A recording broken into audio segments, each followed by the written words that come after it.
Selamat pagi Bapak Ibu sekalian, selamat datang di webinar Asking hari ini. Izin sambil menunggu rekan-rekan lain untuk bergabung, silahkan Bapak Ibu untuk dapat memastikan koneksi audio dan videonya berfungsi dengan baik. Untuk kegiatan nanti akan kita mulai pada pukul 10.05. Terima kasih.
Baik, Bismillahirrahmanirrahim. Assalamualaikum warahmatullahi wabarakatuh.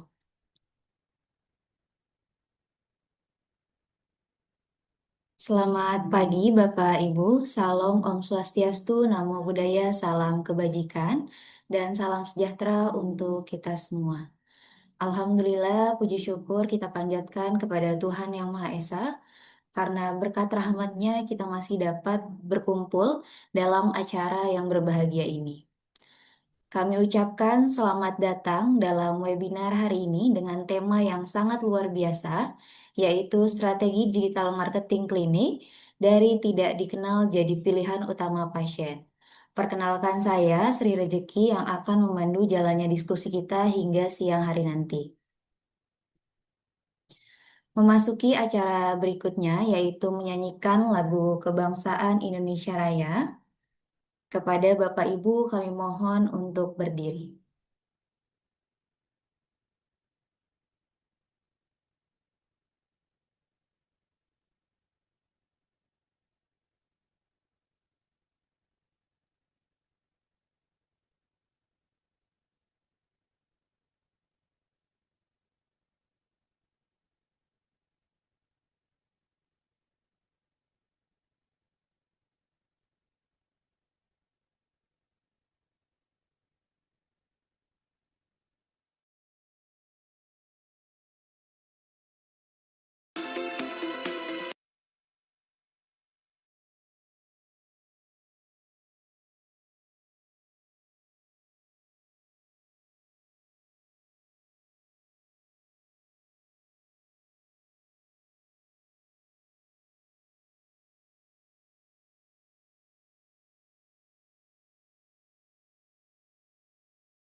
Terima kasih kepada Bapak Ibu dipersilahkan untuk duduk kembali.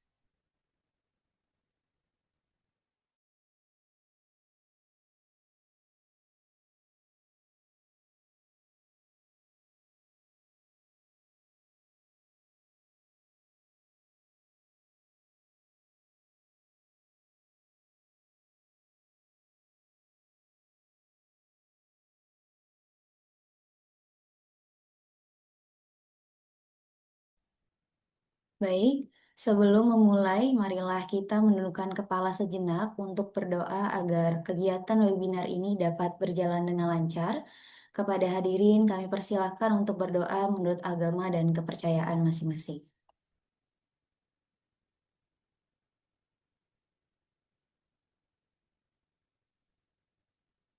Berdoa selesai.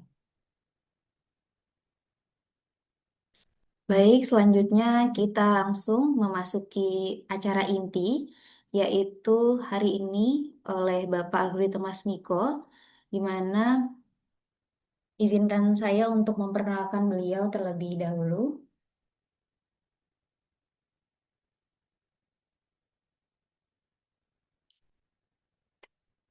Beliau adalah Sekjen LPA Askin yang berpengalaman di bidang mutu dan akreditasi, layanan kesehatan, serta pernah berperan sebagai PIC Mutu dan Akreditasi di RS Hermina Jatinegara.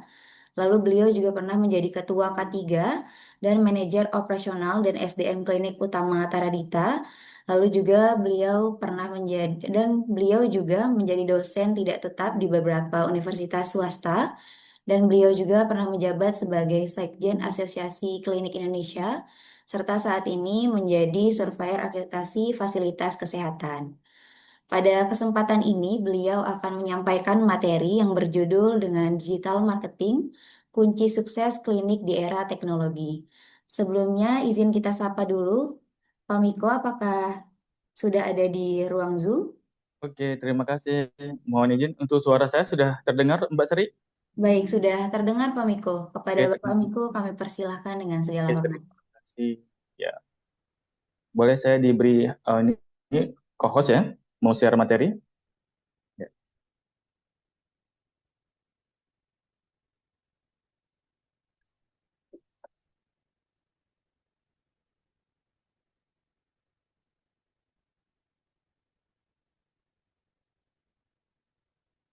oke. Ya, mohon izin untuk Bapak Ibu, apakah materinya sudah terlihat di slide-nya Bapak Ibu? Sudah terlihat. Oke, baik, terima kasih. Assalamualaikum warahmatullahi wabarakatuh. Waalaikumsalam warahmatullahi wabarakatuh. Ya, alhamdulillahirabbil alamin wassalatu wassalamu ala asrafil anbiya'i wal mursalin wa ala alihi washabihi ajmain amma ba. Rabbi syahri sadri wa yassir li amri wahlul 'uqdatam min lisani yafqahu qawli. Yang pertama, kita bersyukur kepada Allah Subhanahu wa taala Tuhan Yang Maha Esa, salat beriringkan salam kepada junjungan kita baginda Nabi besar Muhammad sallallahu alaihi wasallam. Ya, selamat pagi, salam sehat, salam sejahtera untuk kita semua. Yang saya hormati Ketua Lembaga Penyelenggara Akreditasi atau LPA Askin dengan Bapak Haji Dr. Jamal Abdul Muiz SHMH, dan yang kami hormati juga Bapak Ibu para peserta yang hadir di ruangan Zoom ini dalam rangka kegiatan webinar digital marketing. Baik, Bapak Ibu yang kami hormati, pada kesempatan ini senang sekali rasanya ya bisa bertemu secara daring dengan Bapak Ibu dalam acara ya yang sangat bermakna, yakni di acara digital marketing di dalam kegiatan webinar. Tadi MC dan Mbak Sri atau moderator sudah memperkenalkan dan izinkan saya memperkenalkan kembali. Perkenalkan Bapak Ibu, saya dengan Al-Qudri Temasmiko SKMMKes. Pada kesempatan ini saya akan menyampaikan tentang suatu topik yang tentunya sangat menarik bagi klinik Bapak Ibu semua, yaitu adalah tentang digital marketing, kunci sukses klinik di era teknologi. Kalau kita berbicara tentang digital marketing, tentu ini bukan lagi merupakan hal yang baru bagi Bapak Ibu semua, baik Bapak Ibu sebagai karyawan di klinik maupun sebagai owner di klinik. Namun, di kesempatan ini kami akan menyampaikan kunci sukses klinik di era teknologi, betapa pentingnya penerapan digital marketing. Ya, meskipun di klinik Bapak Ibu sudah menerapkan digital marketing, namun di acara yang berbahagia ini, kita akan menyampaikan secara gembleng dan secara teknis yang nantinya ada juga narasumber kita yang satu lagi nanti dengan Bapak Ari Martua, tentu dia akan menyampaikan lebih teknis, tetapi di materi pertama ini kami akan menyampaikan konsep awal dari digital marketing. Baiklah, adapun materi yang akan saya sampaikan, yaitu yang pertama adalah pendahuluan, yang kedua adalah manfaat dari digital marketing dan contoh jenis digital marketing, yang keempat adalah pengaruh signifikan digital marketing terhadap keputusan konsumen, yang kelima memahami penerapan strategi digital marketing untuk klinik, dan etika dalam digital marketing.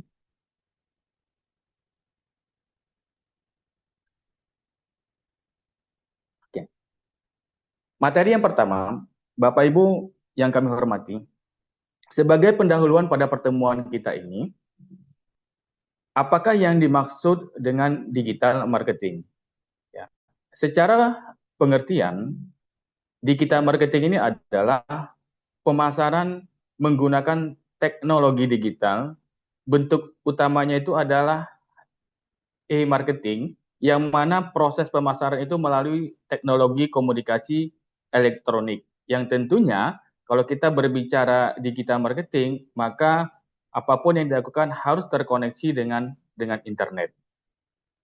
Dan menjadi pertanyaannya juga, apakah yang menjadi poin penting dan kenapa digital marketing ini menjadi suatu hal yang penting bagi klinik Bapak Ibu semua? Jawabannya adalah karena di era saat ini perkembangan teknologi mengubah cara konsumen mencari dan membeli produk. Ya. Meskipun klinik itu adalah pelayannya itu jasa, tetapi pasien itu tetap ingin membeli produk apabila si pasien sakit, ya tentunya si pasien itu harus diberikan obat sesuai dengan resep dokter. Maka di era saat ini, digital marketing ini menjadi solusi efektif untuk menjangkau pelanggan lebih luas. Ya. Berikutnya adalah dengan digital marketing ini meningkatkan penjualan dan membangun hubungan lebih dekat melalui berbagai kanal digital. Berikutnya, mengapa menjadi poin penting juga digital marketing bagi klinik Bapak Ibu semua? Jawabannya adalah digital marketing ini bukan sekedar promosi media sosial. Ya, ini adalah pendekatan strategis berbasis data untuk memahami perilaku konsumen dan mendorong pertumbuhan bisnis secara berkelanjutan. Nah, berikutnya, apakah yang menjadi manfaat digital marketing untuk klinik Bapak Ibu semua? Yang pertama, dengan digital marketing, jangkauannya lebih luas, Bapak Ibu. Menjangkau audiens tidak hanya di kota itu sendiri, tetapi juga mencakup area nasional, bahkan mencakup area global, yaitu melalui lewat internet.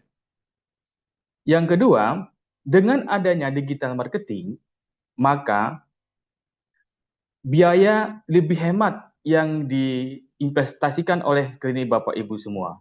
Ya kenapa? Ya karena lebih murah dan fleksibel dibandingkan iklan yang sifatnya konvensional seperti membayar iklan di televisi, ya, beriklan memasang di billboard dan yang sesuai dengan budget, ya tentu secara konvensional biaya yang diinvestasikan oleh klinik Bapak Ibu jauh lebih besar dibandingkan dengan melakukan promosi secara digital marketing dan biaya lebih efisien dan lebih efektif.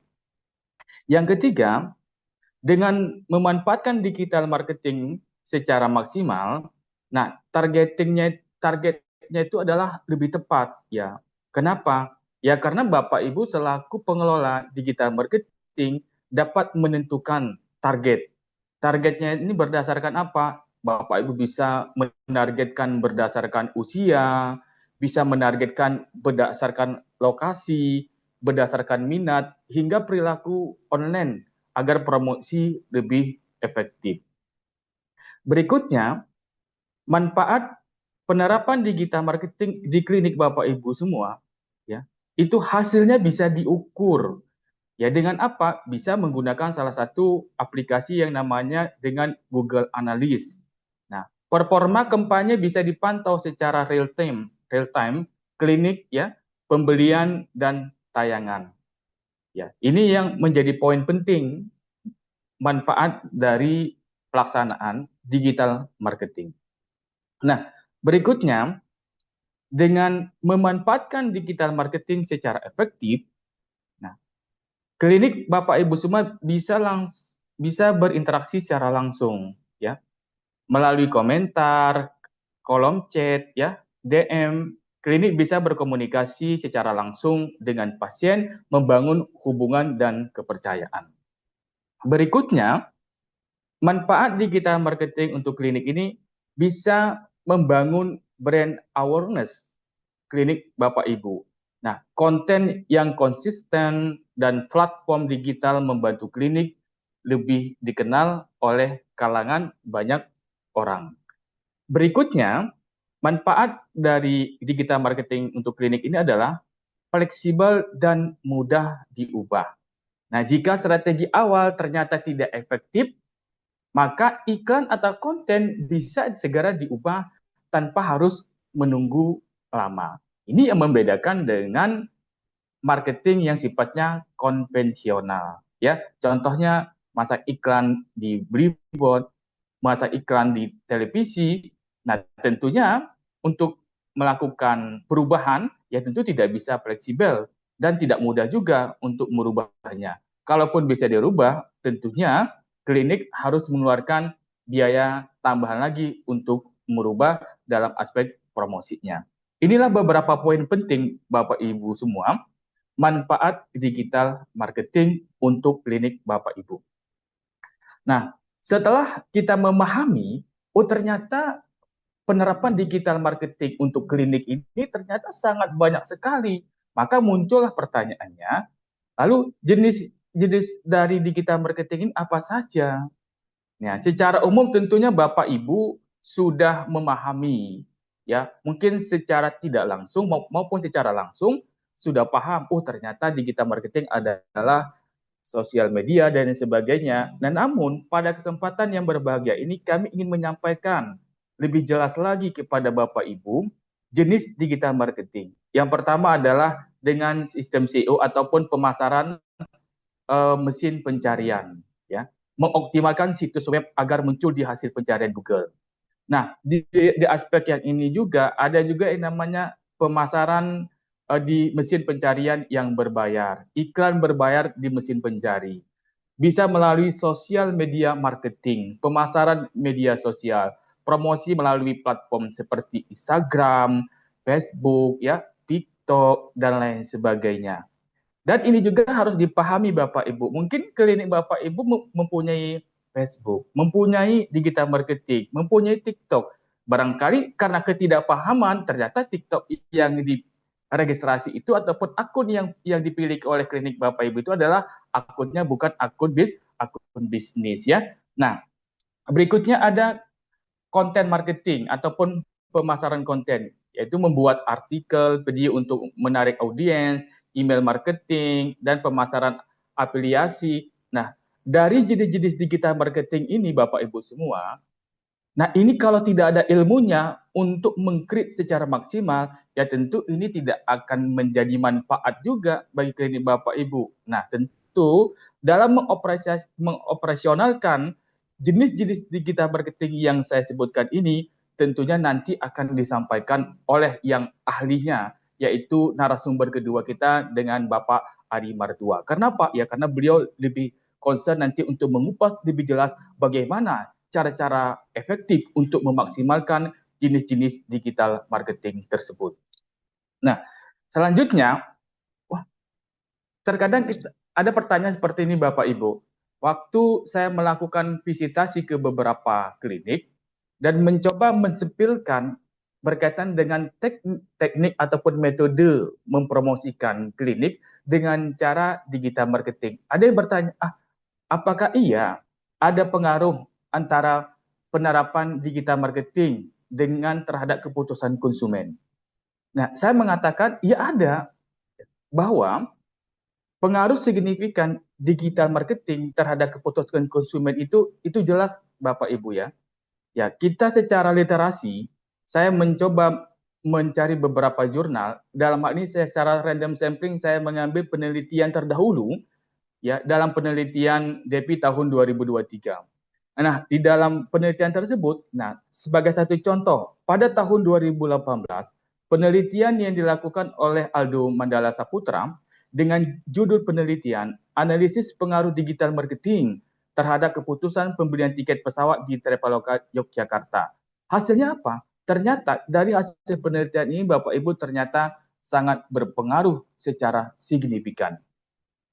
Yang kedua, penelitian yang dilakukan oleh Khair Anwar tahun 2021, nah apakah ada pengaruh digital marketing terhadap keputusan pembelian? Dan hasil penelitian juga pemasaran digital ternyata ada hubungannya terhadap keputusan pembelian oleh konsumen. Berikutnya, ada penelitian dilakukan secara bersama oleh Pengki, Furkan, dan Herman tahun 2019.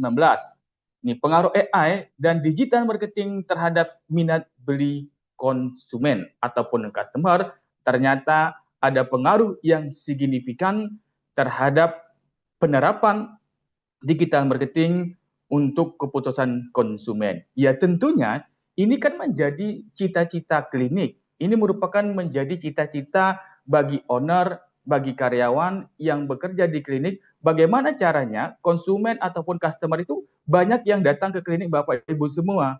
Dan secara literasi Bapak Ibu jelas mengedukasi, jelas menyampaikan kepada kita ternyata penerapan digital marketing ya berpengaruh signifikan terhadap keputusan konsumen.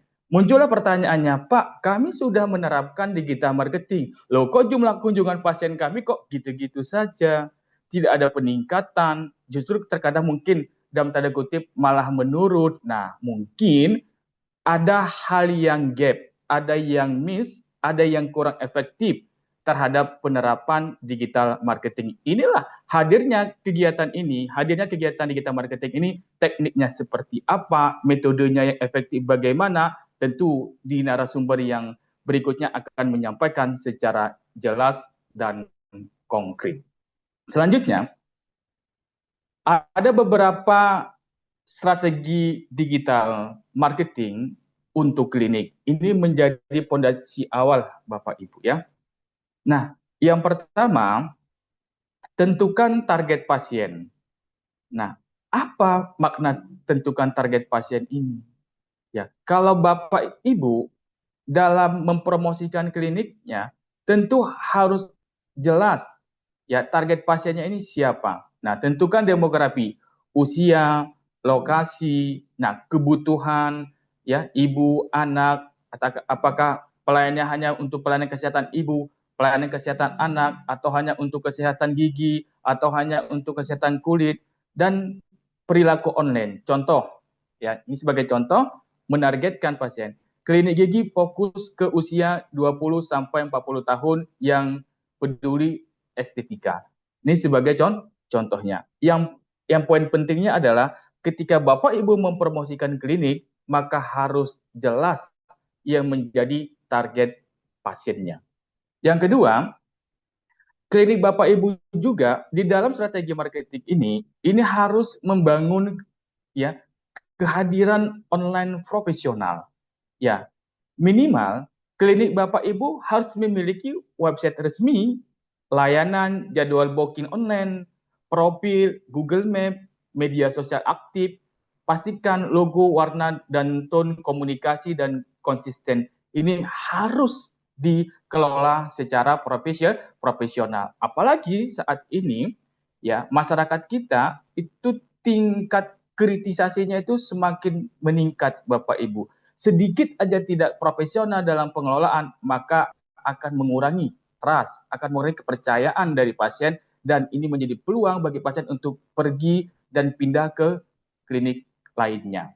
Berikutnya, Bapak Ibu dalam mengoperasionalkan digital marketing ini, strateginya adalah optimasi SEO ya. Ini agar klinik muncul di pencarian. Ya, ini jadi ketika pasien ingin men-searching di klinik, contohnya keywordnya itu adalah klinik terdekat atau dokter gigi di kabupaten atau di kota Bekasi. Ketika dia di-enter, maka langsung muncul tuh klinik Bapak Ibu semua. Sehingga mudah ditemukan oleh calon pasien. Nah, dan ini secara teknisnya nanti akan disampaikan oleh narasumber yang kedua. Berikutnya, nah adalah konten edukasi. Nah, konten edukatif adalah kunci utama untuk menarik dan mempertahankan kepercayaan pasien. Nah, klinik Bapak Ibu ya itu harus secara konsisten melakukan konten edukasi ya yang disampaikan kepada pasien ataupun kepada calon pasien, sehingga pasien ataupun calon pasien ketika melihat konten edukasi ini menarik kepercayaan pasien untuk berkunjung ke klinik Bapak Ibu semua. Berikutnya, iklan berbayar tepat sasaran. Nah, ada sebuah pengalaman seperti ini Bapak Ibu, yang curhatan dari salah satu owner klinik, Pak Miko, kami sudah melakukan iklan berbayar. Nah, setelah kami lakukan pembayaran, lalu tetapi kok jumlah kunjungan ataupun kok dari aspek sasarannya kurang tepat. Ya kenapa? Karena dalam proses melakukan ya iklan berbayar ternyata tidak tepat sasaran. Kenapa? Ya karena mungkin pengetahuannya yang belum sampai ke arah bagaimana sih melakukan pembayaran iklan berbayar yang tepat sasaran. Dan gunakan sebagai contoh iklan berbayar ya ada Google Ads, Meta Ads ya secara strategis sesuai dengan target pasien. Berikutnya, ini menjadi poin penting Bapak Ibu adalah trust building, membangun kepercayaan. Kenapa? Ya karena klinik ini pada umumnya adalah ketika dia sudah percaya terhadap pelayanan yang diberikan oleh klinik Bapak Ibu semua, maka dia tidak akan pernah berganti dan tidak akan lagi beralih ke klinik lain. Maka untuk itu sudah menjadi tugas utama ya bagi klinik untuk membangun trust building, membangun kepercayaan. Caranya seperti apa? Ada testimoni pasien, ya, ada profil dokter, before after, ya, dan ada review Google dan membangun kepercayaan. Selanjutnya, yang menjadi poin penting lagi bagi klinik Bapak Ibu adalah, nah, itu menggunakan WhatsApp dan analisis ya. Di Indonesia ini WhatsApp ini sangat penting untuk apa? Untuk membooking secara cepat, ya, follow up pasien dan broadcast promo. Apalagi saat ini fast respon itu menjadi poin penting di dalam sebuah pelayanan. Kalau pelayanan itu lambat dan pelayanan itu lelet, maka ini akan mengganggu trust pasien dan pasien akan beralih ke tempat yang lain. Nah, apalagi berkaitan dengan proses pendaftaran. Nah, selanjutnya apabila Bapak Ibu sudah menerapkan strategi-strategi ya melalui konten edukasi, iklan berbayar, trust building, WhatsApp dan analisis, maka dilakukanlah evaluasi Bapak Ibu ya. Evaluasi berkala. Bisa juga menggunakan Google Analytics ataupun dari Instagram Insight untuk melihat konten paling efektif, sumber pasien dan biaya per akuisisi. Kenapa? Agar apapun yang dilakukan dalam digital marketing ini menjadi efektif dan sesuai dengan ekspektasi yang diharapkan oleh klinik Bapak Ibu semua. Baiklah Bapak Ibu yang kami hormati, kita beranjak ke slide berikutnya. Nah, di slide berikut ini menginformasikan tentang etika dan regulasi dalam digital marketing klinik. Nah, ini menjadi poin penting Bapak Ibu. Jangan sampai Bapak Ibu saking semangatnya membuat konten, saking semangatnya membuat promo secara digital marketing sehingga etika terlewatkan. Ya, regulasi-regulasinya ditabrak. Maka untuk itu izin kami mengingatkan kepada Bapak Ibu semua ketika ingin melakukan digital marketing, ketika ingin melakukan promosi secara digital marketing, yang menjadi poin penting adalah harus diingat dalam melayani kesehatan yang dipasarkan bukan sekedar jasa, tetapi juga kepercayaan, etika adalah fondasi dari segi marketing klinik. Contohnya apa Bapak Ibu yang tidak boleh dilakukan? Tidak boleh overclaim, ya. Hindari janji-janji palsu, janji-janji yang berlebihan, yang tidak dapat dibuktikan secara medis ataupun yang tidak dapat dibuktikan secara pelayanan. Ya kenapa? Terlalu over ya menginformasikan kepada pasien ya sehingga pasien juga merasa dalam tanda kutip ini kok informasinya agak-agak lebay. Nah, ini menjadi suatu poin penting di dalam etika di aspek digital marketing. Berikutnya, Bapak Ibu harus memberikan informasi yang akurat. Hindari penyebaran informasi medis yang menyesatkan atau tidak berdasarkan ilmiah. Berikutnya, ikuti regulasi. Selalu patuhi regulasi yang dikeluarkan oleh pemerintah, ya, di antaranya yang dikeluarkan oleh Kementerian Kesehatan Republik Indonesia. Baiklah, Bapak Ibu, selanjutnya saya ingin menyimpulkan di slide ataupun di materi yang pertama yang saya sampaikan ini, kesimpulannya dari materi ini adalah kunci sukses klinik di era digital, ya, strategi digital marketing yang efektif untuk klinik dibangun di atas 4 pilar utama. Yang pertama, konten edukatif yang konsisten membangun otoritas dan menarik pasien baru. Yang kedua, kepercayaan, testimoni, profil dokter, dan review membangun trust yang menjadi fondasi layanan kesehatan. Yang ketiga, kemudahan akses, websitenya harus dikelola secara profesional. Nanti dengan Bapak Ari Martua nanti akan menjelaskan lebih lanjut bagaimana cara mengelola website yang secara profesional, ya. Kemudian akses melalui WhatsApp. Ya, jangan nanti Bapak Ibu kliniknya punya WhatsApp, tetapi ketika di chat ternyata ngebalas WA-nya lama, tidak pas respon, ya, berarti kemudian akses tidak terjawab Bapak Ibu. Yang kedua, Google Maps, ya. Google Maps ini titiknya itu harus akurat. Jangan sampai nanti ketika pasien men-searching klinik A, wah ternyata katanya di dekat ini ketika berkunjung ternyata tidak sesuai. Ini pastikan kesinkronan Google Maps dengan kliniknya itu betul-betul sesuai. Dan mudah menemukan dan menghubungi klinik. Berikutnya, konsistensi Bapak Ibu, ya. Nah, kehadiran digital marketing ini yang konsisten membangun brand awareness jangka panjang.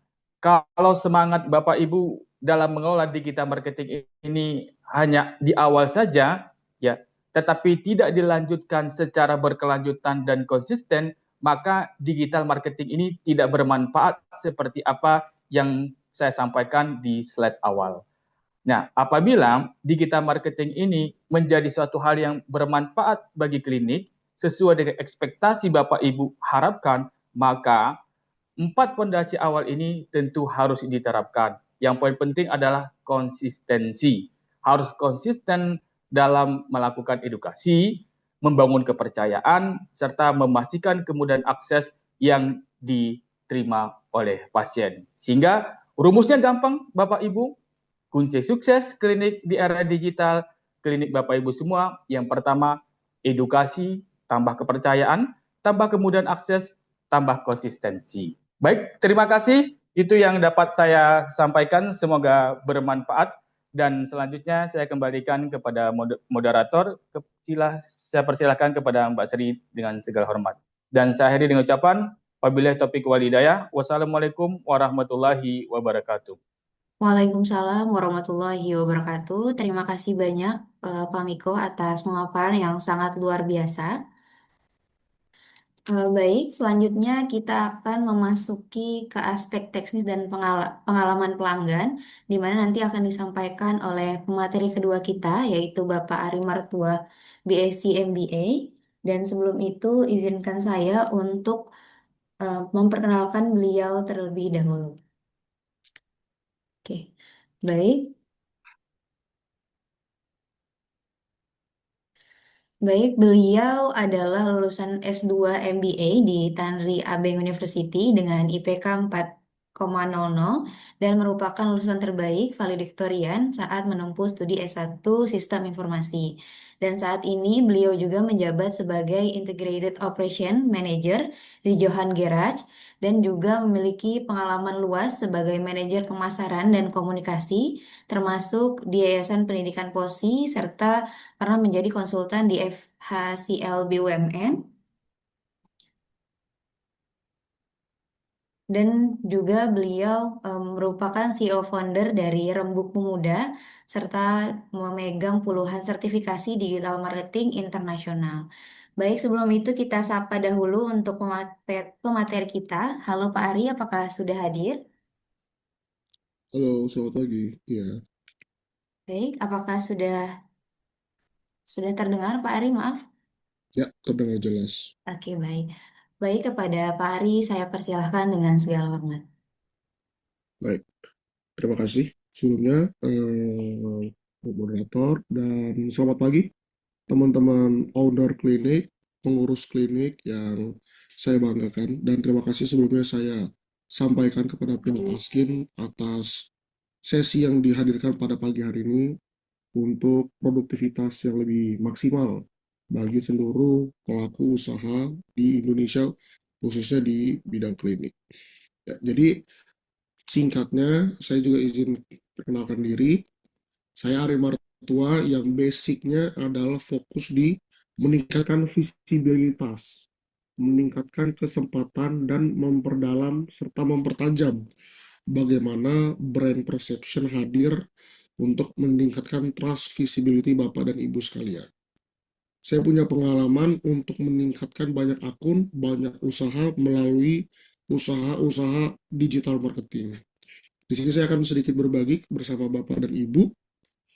Dan kalau sudah terlihat share-nya boleh dikonfirmasi ya moderator. Oke, apakah sudah terlihat?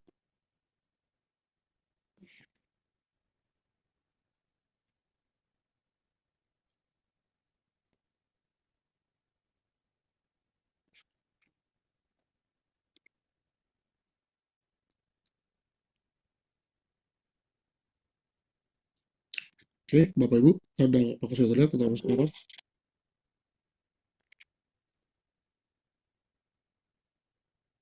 Oke, sepertinya sudah terlihat ya.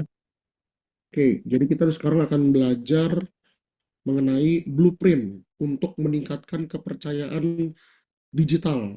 Kenapa? Karena hari ini pelaku usaha harus relevan dengan realita konsumen hari ini.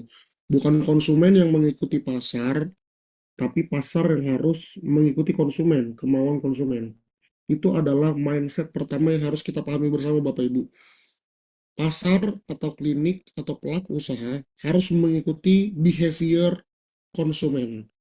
Sehingga hari ini konsumen rata-rata itu sudah aktif, kritis dalam melakukan discovery melalui internet. Ya, kita akan belajar bagaimana sih kita dapat grab attention dari para market. Oke,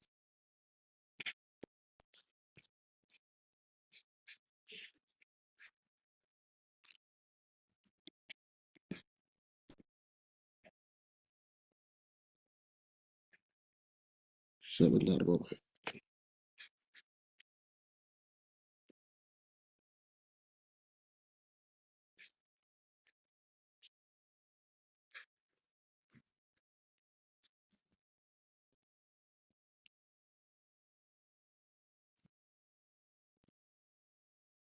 Oke.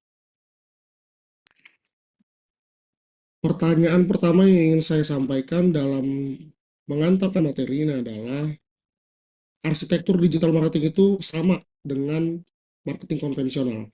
Yang membedakan hanya bagaimana kita mengimplementasikan ilmu lawas kita dengan ilmu yang lebih baru. Kenapa klinik-klinik modern atau klinik yang dikelola oleh tim yang berpengalaman itu harus bisa beradaptasi di luar dari zona nyaman mereka. Karena kalau tidak, kita tidak akan dapat relevan Bapak Ibu. Pasien atau konsumen atau calon-calon market kita itu tidak akan membeli layanan kita kecuali mereka mendapatkan satu rasa aman dan rasa nyaman. Mereka harus tahu dulu bahwasannya layanan yang akan mereka dapatkan ini adalah layanan yang terbaik sesuai keinginan mereka. Bagaimana kita dapat membuat persepsi itu di benak mereka, kita akan pelajari pada materi hari ini. Ya, kita akan pelajari mengapa klinik itu harus segera bertransformasi, harus segera melihat apa maunya konsumen, ya. Kita harus melihat bahwasannya untuk mendapatkan klinik yang baik di mata konsumen, kita harus membuat di benak mereka ini adalah layanan terbaik yang akan kamu dapatkan. Kita harus membuat mereka tahu apakah ini trustworthy or not. Ini yang akan kita dapatkan melalui digital marketing. Oke, jadi realitanya Bapak Ibu, bukan cuma untuk ke klinik, untuk beli makanan, untuk beli baju, untuk masuk sekolah, bahkan untuk interview kerja, banyak di antara generasi milenial dan generasi Z hari ini itu sebelum mereka memutuskan sesuatu, mereka akan mencari apakah ini adalah tempat yang tepat untuk saya berlabuh, ya. Untuk dalam cek profile hari ini, bagaimana kita mendapatkan keputusan yang maksimal, saya sudah memberikan gambaran sketsa di kanan Bapak Ibu. Untuk the first contact itu adalah layer dari paling atas sampai paling bawah. Contoh, the first contact artinya saya ingin tahu klinik A apakah dapat memenuhi ekspektasi saya. Saya ada kendala dengan isu X, apakah klinik A dapat memastikan ini klinik yang tepat. Akan ada fase observasi atau analisis di sana Bapak Ibu. Ketika saya cari klinik untuk menyelesaikan isu X, saya akan buka di Google atau di social media engine. Di sana saya akan lihat reviewnya, sosial medianya, saya akan melihat juga websitenya, saya akan melihat testimoninya, saya akan melihat bagaimana klinik ini mampu mendokumentasikan citra dari operasionalnya, citra dari konsumennya, sehingga terpancar melalui review-review online. Setelah review itu berhasil kita dapatkan, kita juga tidak langsung serta-merta mendapatkan konfirmasi Bapak Ibu. Mereka akan membandingkan dengan sosial media klinik-klinik lain, hingga ujung-ujungnya mereka apa? Walk-in dan juga melakukan transaksi. Jadi Bapak Ibu, bayangkan yang sudah punya kapasitas digital marketing aja, itu masih diadu sampai dengan 5 akun Instagram klinik yang relevan atau serupa. Bayangkan Bapak Ibu jika bersaing dengan mereka yang sudah advance bermain digital marketing, tapi Bapak dan Ibu belum aktif memainkan engine sosial media dari klinik Bapak Ibu. Artinya Bapak Ibu sudah ketinggalan start dengan owner-owner klinik yang sudah aktif bersama timnya membangun arsitektur digital marketing. Karena ini bukan seberapa cepat kita mendapatkan leads, tapi seberapa awet, seberapa konsisten kita membangun digital presence. Karena itu adalah legacy Bapak Ibu, reputasi. Membentuk reputasi dari zaman dulu hingga hari ini sama, yaitu apa? Satu kata kuncinya, konsistensi. Jadi kita harus konsisten. Ini akan saya ajarkan kepada Bapak Ibu, konsisten. Kita akan melakukan key konsistensi. Pasien modern hari ini journey atau langkahnya Bu, itu 75% invisible kepada klinik, tidak terlihat. Jadi Bapak Ibu tidak akan mengetahui metodenya. Kalau dulu bagi-bagi flyer, ya terus memberikan komisi kepada orang untuk mendapatkan referral code, bahwa orang nanti dapat promo, itu langkah efektif tapi tidak relevan dengan kondisi hari ini, di mana orang hari ini mendapat informasi sangat cepat dan sangat tepat hanya dengan layar handphone atau laptop mereka Bapak Ibu. Journey-nya yang pertama kali tadi seperti sudah saya jelaskan, pastikan informasi penting Bapak Ibu itu hadir di sosial media, di internet, di Google. Tadi oleh narasumber pertama, Mbak Miko, sudah disampaikan, jangan sampai titiknya salah, pastikan semua terdokumentasi. Itu betul Bapak Ibu. Kenapa? Karena banyak sekali pelaku UMKM itu gagal memahami bahwasannya informasi ini wajib terpublikasi dan harus kita afirmasi. Setelah mereka melihat review Google Maps yang cukup baik, mereka akan memastikan kembali Bapak Ibu, di Instagram atau di TikTok mereka, apakah perusahaan ini masih aktif, bagaimana respon kliennya, dokumentasi para tenaga medisnya bagaimana, ya. Terutama misalnya klinik kecantikan. Mereka melihat pasien ini worth it atau tidak dalam melakukan tindakan di klinik tersebut. Puas atau tidak. Ratingnya bagaimana. Mereka akan melakukan confirmation bias di sana Bapak Ibu. Lalu selanjutnya akan ada reading review atau seeking social proof. Mereka baca kolom komentar, mereka cek komentar di website, komentar di sosial media, komentar di Google Maps. Itu bagaimana? Apakah mendapatkan hasil yang maksimal atau tidak? Jadi semuanya di screening Bapak Ibu. Ibaratnya kita seperti mertua, calon mertua yang akan melihat calon menantu kita. Kita akan screening bibit bobot bebeknya.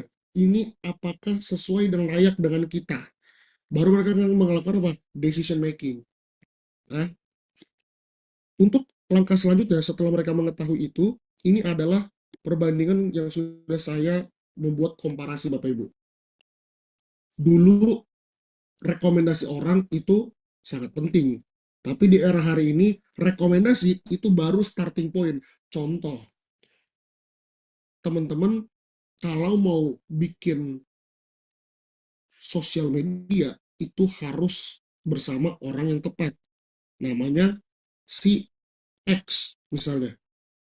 Itu dulu sangat relevan. Hanya dengan word of mouth, rekomendasi orang, teman-teman langsung eksekusi. Tapi hari ini, itu baru awalan pertama. Setelah itu, mereka akan melakukan riset independen. Langkah kedua setelah dapat rekomendasi, riset independen. Mereka ngelihat orang yang direkomendasi ini, si X ini, emang layak atau tidak menjadi mitra mereka. Baru selanjutnya mereka akan melakukan komparasi dengan perusahaan yang sama atau orang yang sama di industri yang relevan 3-5 spesies. Baru mereka menentukan apa? Consideration. Lalu selanjutnya setelah kita tahu ini, apa yang harus kita lakukan? Ya, kenapa banyak banget standar digital marketing itu gagal untuk melakukan aktivasi pada klinik? Ya, ini red flag Bapak Ibu yang kiri. Jangan sampai ditiru nih, yang dikirim nih red flag, the sales trap. Jadi Bapak Ibu terlalu memaksa, tidak memberikan ruang aman dan nyaman bagi calon-calon konsumen. Pertama, hard selling, treatment, and promotion. Banyak konsumen itu tidak terlalu peduli dengan hard selling, begitunya langsung di skip Bapak Ibu konten Bapak Ibu. Yang kedua, approach inconsistent broadcasting. Tadi mulai dari admin WA, admin sosmed, itu harus konsisten. Saya ulangi kembali, marketing itu soal legacy dan konsistensi. Jadi kalau nggak konsisten, tim Bapak Ibu, ini akan sangat relevan. Akan sangat tidak irrelevan dan sangat-sangat merugikan perusahaan Bapak Ibu. Harus konsisten. Ada pastinya blind spot. Di blind spot ini Bapak Ibu, itu terjadi ignores patient anxiety and questions. Harus dijawab, jangan sampai kekeliruan pertanyaan konsumen tidak terjawab, baik itu di chat WhatsApp, baik itu di kolom komentar sosial media, atau di emailnya Bapak Ibu sekalian. Nah, hasilnya apa? Kalau dengan terlalu overselling Bapak Ibu, isi konten hanya jualan, pasien merasa tidak diakomodir dan tidak mendapat kepercayaan. Ya, yang baik itu gimana sih Pak Ari? Yang bagus itu ya kayak di kanan Bapak Ibu, green flag, the trust engine. Ini sudah saya uji di berbagai bidang usaha, mulai dari pendidikan, ya, kesehatan, lalu juga dengan F&B, food and beverage Bapak Ibu, sampai dengan industri saya hari ini otomotif Bapak Ibu. Dari berbagai sektor industri ini yang works di green flag, the trust engine. Pertama, fokus edukasi pasien. Untuk apa? Mengurangi rasa ketakutan dan rasa ketidaktahuan. Edukasi mereka. Contohnya, kalau klinik kecantikan Bapak Ibu, mengapa kita tidak boleh pakai krim ini saat ini? Itu contoh. Mereka merasa teredukasi dan ingin lebih tahu. Kenapa begitu? Ya, mereka akan kepo. Kalau kita udah kepo kan kita akan biasanya ngulik-ngulik sendiri Bapak Ibu ya. Lalu selanjutnya approach-nya harus konsisten. Saya ulangi lagi sekali lagi. Marketing itu soal legacy dan juga soal konsistensi. Selanjutnya ada kekuatan yang harus kita berikan kepada tim kita. Demonstrasi pengalaman dan pemahaman kepada seluruh kapasitas dari permasalahan calon-calon klien. rangkum semua keluhan-keluhan klien, lalu kita buat menjadi setiap minggu menjadi bahan promosi. Contohnya bagaimana sih kamu sering batuk pilek di bulan-bulan ini, di musim pancaroba, itu bisa jadi gara-gara ini. Jadi mereka itu akan merasa relevan. Ternyata sakit saya ini bukan sakit-sakit sembarangan, atau keluhan saya ini keluhan yang bisa diselesaikan. Saya mau tahu lebih tahu dong, diskusi ke klinik. Hasilnya apa? Pasien merasa dipahami, merasa diedukasi, dan merasa diayomi. Oke, jadi dengan gambaran ini, Bu, Bapak Ibu, ini adalah tabelnya. Ilustrasi di kiri dan di kanan. Yang di kiri ini era zaman dulu, Bapak Ibu. Era sebelum ada internet. Era 2000 ke bawah. 2000 ke atas mulai ada lompatan-lompatan validasi yang tinggi. Hingga hari ini era digital itu disrupsinya sangat tinggi. Ini menjadi lebih kompleks. Ini adalah lompatan baru yang harus saya berikan pemahaman ke Bapak Ibu. Jangan sampai salah Bapak Ibu. Jangan sampai terlambat. Jangan sampai tidak berubah sama sekali. Di kanan, fokus ke kanan. Ini adalah ilustrasi yang saya sebutkan tadi secara kasarnya. Pasien atau calon konsumen itu, ini pertama sekali stepnya ke Google keyword. Keyword itu sekarang ada di Google dan TikTok, Bapak Ibu. Bapak Ibu pasti kalau mau cari destinasi liburan, mau cari tempat makanan, ya pasti buka search engine dulu kan. Dan search engine itu sekarang bukan cuma Google, Bapak Ibu. Ada Instagram search engine, ada TikTok search engine, ada Google search engine. Bapak Ibu tinggal cari rekomendasi klinik tercantikan di Jakarta Barat, rekomendasi klinik batuk pilek di Jakarta Utara. Dia langsung ada, Bu, keywordnya.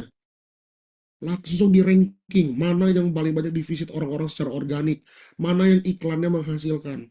Jadi, Bapak Ibu kalau nggak ada di keyword, sayang sekali Bapak Ibu. Artinya usaha Bapak Ibu yang baik tidak diketahui orang sesederhana karena tidak ada di sana. Tapi kenyataannya hari ini orang-orang sudah bergantung kepada search engine, Bapak Ibu, ya. Jadi bahaya sekali kalau kita nggak ada di search engine. Ini langkah pertama kita, harus ada di search engine. Berikutnya, kita akan ada audit sosial media, aktif atau enggak. Kalau sosial media Bapak dan Ibu tidak aktif, bagaimana klien percaya sama Bapak Ibu? Masa mereka harus jalan dulu ke klinik Bapak Ibu, baru mereka mendapatkan kepercayaan. Itu effortnya cukup tinggi, Bapak Ibu. Hari ini sudah banyak klinik-klinik di Jabodetabek area, bahkan di Indonesia sendiri, itu yang sudah aktif, Bu, untuk mendapatkan rekognisi dari sosial media. Sehingga customer itu atau konsumen merasakan sudah seolah-olah hadir di tengah-tengah usaha Bapak atau Ibu. Setelahnya mereka melihat review, komentar, like, dan lain-lain. Baru mereka akan komparasi. Ya, bayangin, sudah ngaudit Instagram, ngaudit review untuk satu usaha, yaitu punya Bapak Ibu, lalu Instagram Bapak Ibu juga akan diadu dengan 5 akun lainnya. Jadi Bapak Ibu bukan hanya bersaing dengan diri sendiri yang belum upgrade ke era digital, tapi bersaing dengan raksasa lainnya yang sudah mulai duluan. Pertanyaannya bukan siapa yang mulai duluan Bapak Ibu, tapi siapa yang paling konsisten, siapa yang paling dapat dipercaya, dan seberapa percaya Bapak Ibu dengan usaha dan kapasitas Bapak Ibu. Kalau Bapak Ibu percaya dengan kapasitas Bapak Ibu, maka waktu tinggal menjawab siapa yang lebih layak mendapatkan ranking tertinggi di internet, Bapak Ibu. Selanjutnya kita akan melihat funnel, ya Bu. Bapak Ibu, ini adalah funnel marketing yang paling umum, ya. Ada 3 immutable filter dari pasien melakukan pilihan. Yang pertama, discoverability. Must be easily found on search and active on digital platform. Artinya apa? Ini paling atas Bapak Ibu. TOFU, ya.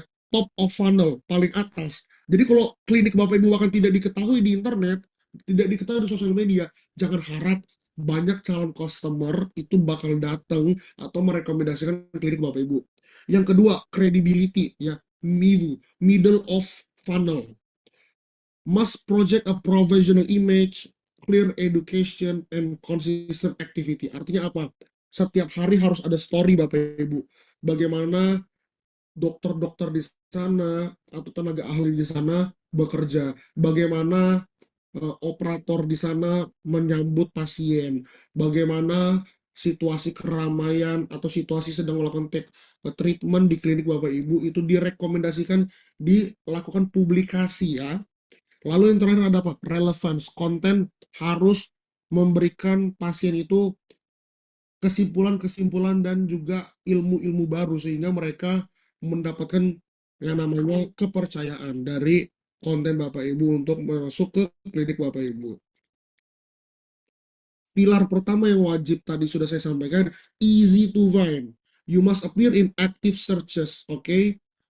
Kalau pasien nggak bisa temukan Bapak Ibu secara organik dalam mereka melakukan pencarian, ya, if patient cannot find you organically during their initial search, your clinic excellence does not matter. Jadi kalau klinik Bapak Ibu bahkan nggak ada di dalam layar handphone mereka, nggak ada di laptop mereka, sebagus apapun klinik Bapak Ibu itu nggak akan ada kebaikannya di mata mereka, nggak akan ada gunanya.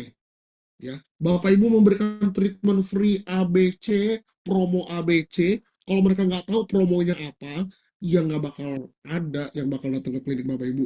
Jadi Bapak Ibu harus segera cek, udah punya website belum klinik Bapak Ibu? Sosial medianya udah ada belum? Kalau udah ada, udah aktif belum setiap hari?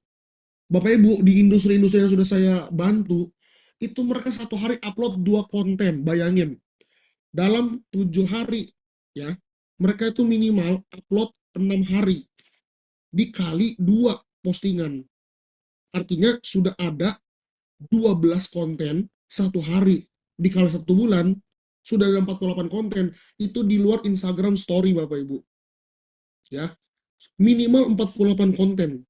Itu adalah game kita hari ini. Banyak industri itu sudah seperti itu. Semakin banyak upload, potensi viral, potensi juga untuk dikenal orang semakin tinggi. Ya, selanjutnya kita akan bahas bagaimana eksekusi ini.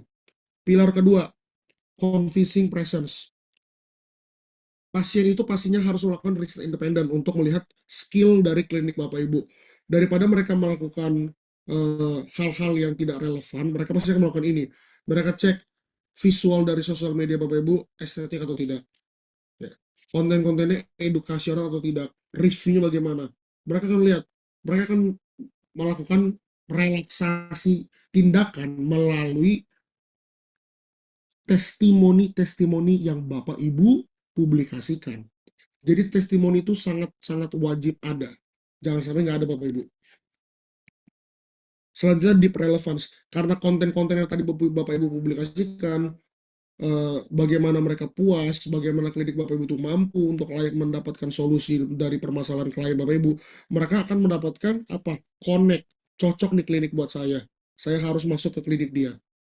Nah, Bapak Ibu nggak bisa bypass semuanya dalam satu waktu. Ada proses Bapak Ibu. You cannot bypass the step of passion technology. Jadi yang pertama, educate first Bapak Ibu. Bapak Ibu nggak bisa tiba-tiba build trust. Gimana Bapak Ibu mau build trust kalau belum ada edukasi pertama? Jadi di anak tangga pertama, educate first. Educate mereka, baru build trust. Terakhir apa? Is the decision. Most clinic try to jump straight here. The patient will always reject it. Jadi banyak dari klinik-klinik Bapak Ibu di dunia itu maunya langsung di ujung aja, langsung bikin mereka jualan. Jualan itu wajib, tapi jangan terlalu banyak di sosial media. Bapak Ibu pasti males kalau ngeliat konten dikit-dikit langsung to the point jualan. Pasti Bapak Ibu mau dulu diceritain kan pengalamannya bagaimana mendapatkan sesuatu, sehingga Bapak Ibu diajak seolah-olah hadir dalam pengalaman tersebut. Jadi kita harus paham, ini adalah step-step dalam psikologi passion atau psikologi orang-orang di dunia internet. Digital credibility itu adalah akumulasi, bukan campaign Bapak Ibu. Jadi saya bilang tadi, legacy dan juga dilakukan dengan konsistensi. Harus ada interaksi dengan calon customer, ada publikasi. Pertama, publikasi di pemberitaan. Saya tanya, klinik Bapak Ibu, apakah sudah dipublikasi di media berita online? Contohnya, Liputan 6, Sindo News, Detik.com, dan lain-lain. Klinik Bapak Ibu harus ada di sana. Banyak klien-klien saya itu sudah aktif dipercaya. Kenapa? Diketik nama usahanya, diketik relevansi bidangnya, itu ada di publikasi berita artikel internet, entah di TV One News, itu ada. Dan kita punya channelnya ke sana. Jadi dari sana baru ada kita publikasi ada, aktivitas sosial medianya ada, berinteraksi juga dengan customer. Ini adalah 360 derajat yang harus kita lakukan. 360 marketing namanya. Nah, baru selanjutnya ada high leverage content format yang harus dilakukan oleh Bapak Ibu untuk build clinic trust. Tadi ingat ya, tangga pertama adalah membuat tangga kepercayaan. Step pertama kepercayaan dulu ya Bapak Ibu ya. Masih ingat tadi kan? Yang pertama, semua FAQ ya atau pertanyaan-pertanyaan frequently asked question atau pertanyaan yang sering banget ditanyain di unit usaha Bapak Ibu, entah itu klinik kecantikan atau klinik kesehatan, itu harus dirangkum dan dibuat konten. Selanjutnya ada konten short educational video yang dapat mereduksi ketakutan atau ketidaktahuan pasien dengan video-video reels. Baru ada daily story dan validasi testimoni. Ini wajib ada Bapak Ibu untuk meningkatkan kepercayaan di sosial media konten Bapak Ibu.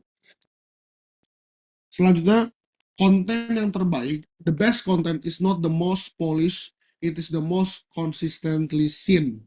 Ya, jadi yang bagus itu yang di kanan, the trust builder, low barrier, high consistency, result apa? Top of mind. Kita nggak perlu konten satu viral, tapi sisanya diem. Nggak Bapak Ibu. Kita butuh konten yang growth-nya itu stabil. Seperti utamanya bisnis. Kita nggak perlu revenue yang tinggi hanya dalam satu waktu, terus kita flat. Kita butuhnya itu growth kan Bapak Ibu. Growth ke atas. Jadi konten itu harus growth. Jangan sampai konten hanya kita kejar views, views, views. Views bagus, tapi kalau nggak relevan buat apa? Ya kan? Karena kita industri jasa Bapak Ibu. Kita hadir dari kepercayaan customer. Tujuan kita di sosial media kan bukan untuk naikin views, tapi naikin omset dengan cara apa? Dipercaya. Biar dipercaya kontennya harus menarik dan kontennya harus relevan. Ya kan? Selanjutnya Bapak Ibu, ini adalah matriks ya dari realitas yang harus Bapak Ibu sadari. Kita harus ada di the market leader, dominating ya. Ini market yang paling bagus. Sosial medianya aktif, clinical quality-nya bagus. Jadi kalau kualitas klinik Bapak Ibu hari ini itu tinggi, tapi sosial medianya pasif, Bapak Ibu ada di paling kiri tuh, the hidden gem. Kita kalau anak Gen Z ngomongnya hidden gem Bapak Ibu. Klinik yang ternyata bagus atau tempat yang ternyata bagus tapi nggak diketahui banyak orang. Ini contoh konten ya Bapak Ibu ya. Saya bikin sekarang hooknya nih. Baru tahu ternyata di Bogor ada klinik kecantikan yang harganya murah banget dan bisa treatment facial wajah kurang dari 2 jam. Itu kalau kita pakai influencer marketing Bapak Ibu, contoh-contoh konten kayak gini tuh udah banyak banget dan ini pasti works. Baru tahu di Depok hari ini ada klinik gigi yang bisa benerin gigi kamu kurang dari 1 jam hanya dengan biaya sekian rupiah. Itu kalau dia giginya lagi jelek, goyang-goyang, baca iklan itu, dan dia orang Depok, pasti dia kepo dong, klinik apa nih yang ada di Depok? Murah, cepat, dan deket. Udah kan orang Depok. Kalau Bapak Ibu pakai iklan nanti, Bapak Ibu akan targetkan iklan untuk customer yang suka kecantikan gigi di Depok gitu misalnya. Hooknya kayak begitu. Bapak Ibu jadi hidden gem. Nah, pertanyaannya hidden gem itu nggak selamanya bagus, Bapak Ibu. Harus segera dibuka fasenya menjadi market leader, dominating. Jadi digital presence itu penting banget Bapak Ibu. Jangan sampai udah operasional Bapak Ibu itu tinggi, bagus, tapi marketingnya jelek. Bahaya itu. Pincang nanti operasional Bapak Ibu. Ini adalah yang harus kita lakukan. Jangan sampai fatal flaw ini hadir di klinik Bapak Ibu. Terlalu approach itu fokus dalam selling, nggak konsisten soal value Bapak Ibu punya klinik. Kita harus meningkatkan mindset trust, fokus pada edukasi, konsisten dalam produksi konten berkualitas tinggi, dan orientasinya apa? Manfaat klinik Bapak Ibu kepada pasien. Education over promotion. Digital marketing itu simply untuk mengedukasi pasien sehingga mereka itu percaya sama Bapak Ibu. Konten ini bukan untuk jualan Bapak Ibu. Konten di sosial media itu untuk menjawab pertanyaan dan juga ketakutan mereka. Dengan educational konten ini Bapak Ibu, itu jauh lebih berbobot dan lebih bermanfaat dibanding konten-konten promo-promo. Promo-promo itu hanya bagus kontennya untuk orang-orang yang apa? Udah percaya sama Bapak Ibu. Jadi ada namanya leads menjadi new customer, ada yang namanya CRM, Customer Relationship Management. Dalam CRM itu artinya kita mengelola customer-customer lama atau pasien lama Bapak Ibu. Kasihlah promotional konten di WA ke database customer. Mereka yang udah pernah hadir di klinik Bapak Ibu. Tapi kalau di sosial media, buat mereka yang belum tentu udah pernah kenal atau ke tempat Bapak Ibu, kasihlah konten edukasional sehingga mereka percaya. Ya, ini adalah arsitektur dalam kredibilitas digital. Karena promosi aja itu nggak cukup Bapak Ibu. Kita harus membangun relationship kepada mereka. Seperti ini untuk ilustrasinya. Dan juga untuk format-format kontennya ada short video, daily clinic stories, testimoni, dan FAQ. Nah, ini adalah menarik nih Bapak Ibu nih. Ini Bapak Ibu harus screenshot ini. Ini adalah perception matrix yang hadir di tengah-tengah klinik dan dunia digital. Banyak orang itu rata-rata yang punya pelaku usaha itu aktif tapi tidak punya jejak kualitas yang menarik. Jadi klinik itu banyak itu kalah karena atau industri usaha itu kalah karena tidak punya mindset untuk segera dilihat, gak mau viral, gak mau diketahui orang, mukanya gak mau turun. Bapak Ibu harus tahu hari ini orang-orang yang dari luar negeri yang punya usaha di Indonesia, mereka bahkan hadir di depan kamera, mereka promosi usahanya sendiri. Kalau Bapak Ibu takut di depan kamera, takut promosi usaha Bapak Ibu sendiri, susah Bapak Ibu. Udah kompetitif banget hari ini industrinya. Persaingan sangat ketat. Kalau Bapak Ibu nggak mau di depan kamera, klinik Bapak Ibu itu sangat bahaya. Nanti orang-orang nggak tahu Bapak Ibu untuk di mana hasil dari konsistensi branding Bapak Ibu. Contoh nih, di baju saya kalau Bapak Ibu lihat di kamera saya nih, ini ada Mercedes-Benz AMG F1. Ini itu hasil dari branding perception Bapak Ibu. Saya menjadi customer loyal. Contoh kalau Bapak Ibu menggunakan Android atau Apple, itu mereka punya ekosistem masing-masing, punya fanbase-nya masing-masing. Itu adalah hasil dari konsistensi branding marketing Bapak Ibu. Jadi kalau Bapak Ibu tidak melakukan itu dari sekarang, sangat disayangkan, Bapak Ibu sudah kalah bersaing dengan orang-orang yang percaya dan mau upgrade mindset bareng-bareng Bapak Ibu. Ini adalah kurva konsistensi ya. Kepercayaan itu tidak dibentuk dengan satu postingan atau satu video, tapi akumulasi. Ya, konsistensi itu dapat dengan drastis mengalahkan virality. Misalnya Bapak Ibu punya kompetitor, viral videonya. Tapi kalau cuma sehari, 2 hari viralnya buat apa Bapak Ibu? Jauh lebih baik Bapak Ibu punya konten yang konsisten, kurvanya ke atas, tapi jelas flow-nya. Itu jauh lebih baik. Dan orang kalau mau kepoin Instagram klinik Bapak Ibu, dapat lebih maksimal. Ini adalah operation cycle-nya ya. Jadi ini yang pertama, educate first. Saya ulangi sekali lagi. Sama, saya ulangi terus. Step pertama, bikin awareness. Educate first. Step kedua, bikin kepercayaan. Kasih tahu daily activity dan kredibilitas klinik Bapak Ibu kayak gimana. Yang terakhir apa? Ini bisa generate income atau duit dengan apa? Decision making. Setelah mereka tertarik dan baik nanya terkait isu mereka. Oke, jadi key kesimpulannya adalah digital is not a proportional tools ya. Ini adalah tempat di mana orang-orang modern membuat reputasi digital mereka. Pasien hari ini tidak membeli layanan semata-mata hanya supaya mereka selesai dari keluhan mereka, tapi mereka membeli ketenangan. Ya, mereka mau hadir ke tempat yang bikin mereka percaya, tenang, dan merasa keluhan mereka aman di sini. kepercayaan juga Bapak Ibu nggak bisa dimanufaktur hanya dengan satu kali atau dua kali postingan. Harus terdiri dari akumulasi rangkaian postingan. Dan yang terakhir, klinik yang bertahan itu bukan yang paling agresif ke pasar, kasih-kasih promo, undang-undang kolaborasi, tapi yang paling konsisten membentuk kepercayaan dan menjawab pertanyaan-pertanyaan atau keraguan dari pasien. Oke, itu adalah kata kunci dari webinar kita dalam sesi saya. The long game-nya adalah game panjangnya Bapak Ibu. Digital marketing itu adalah maraton untuk reputasi, bukan lomba sprint untuk crowd instan. Ya, klinik yang dapat bertahan itu bukan yang paling agresif, tapi yang paling konsisten membentuk, menciptakan, meningkatkan kepercayaan sehingga customer atau pasien dapat terus-menerus merekomendasikan bahkan hadir di setiap paket layanan klinik Bapak Ibu. Sekarang kita akan masuk sesi tanya jawab, nanti akan dikasih ke moderator. Saya mengucapkan terima kasih sudah menyimak materi ini. Terima kasih.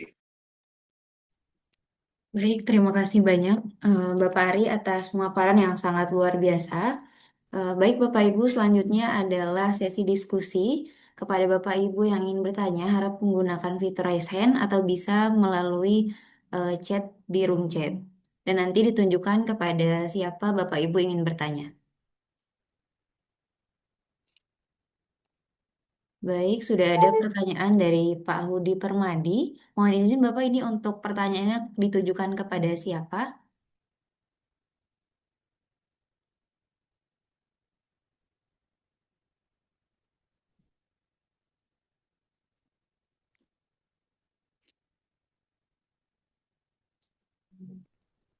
Oke, baik. Mungkin nanti kita langsung saja ke kedua pertanyaannya, kedua pemateri. Di sini Pak Hudi bertanya, mohon bertanya, di sini tidak dibahas target marketing dari sisi strata sosial, pendidikan ataupun usia dan lain-lain. Bagaimana kita melakukan marketing berdasarkan hal-hal tersebut di atas karena beberapa klinik mungkin lokasinya di perifer. Mungkin boleh langsung ke Pak Alkudri terlebih dahulu. Oke, boleh langsung ke Pak Ari dulu, Mbak Sri. Oke, baik. Mungkin boleh dari Pak Ari, kemudian nanti Pak Alkudri.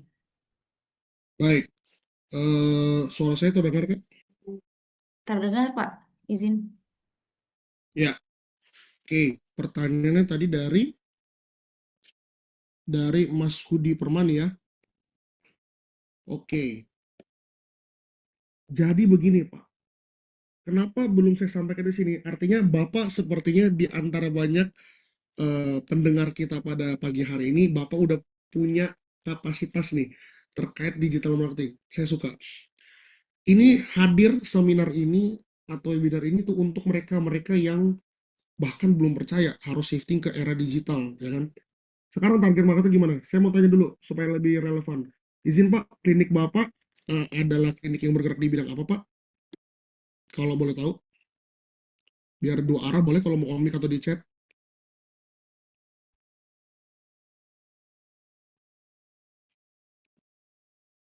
Klinik umum, Klinik umum. ya. Siap, terima kasih Pak. Berarti layanannya umum ya, nggak spesifik ya. Berarti mulai dari isu-isu kesehatan ringan ya.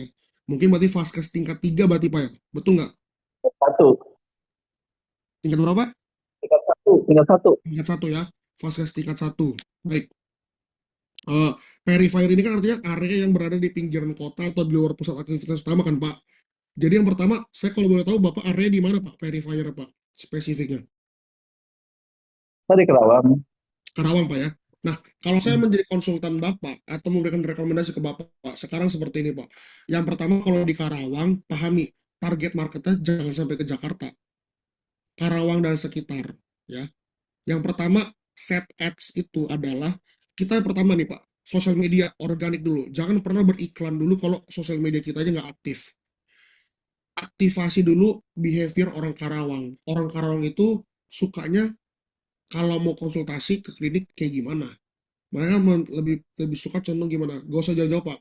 Kita ambil radius kalau untuk promosi iklan digital itu pertama pakai radius. Jadi ditembak targeting. Setelah demografinya dapat, kita tembak pakai calon-calon leads yang udah Bapak dapatkan sebelumnya. Kalau belum ada, berarti cari dari nol, Pak. Ya, terus cari tahu klinik Bapak ini karena umum, berarti dia nggak bisa segmentasinya itu hanya satu generasi. Mulai dari baby boomer, milenial, Gen Z, ya Gen Alpha, itu semua target market Bapak. Karena Bapak klinik umum, berarti gendernya juga nggak ada yang spesifik kan? Kecuali Bapak klinik kecantikan. Maka Bapak harus ambil adsetnya itu ada di semua gender. Di semua gender, di kalangan usia, dari usia 12 hingga 70 tahun itu juga masuk. Dan spesifik targetnya di sekitaran Karawang. Orang-orang Karawang relevannya dengan kayak gimana? Contoh kalau orang Jakarta relevansinya itu dengan klinik adalah klinik yang mereka itu kalau klinik umum pertama buka di atas jam 5 sore.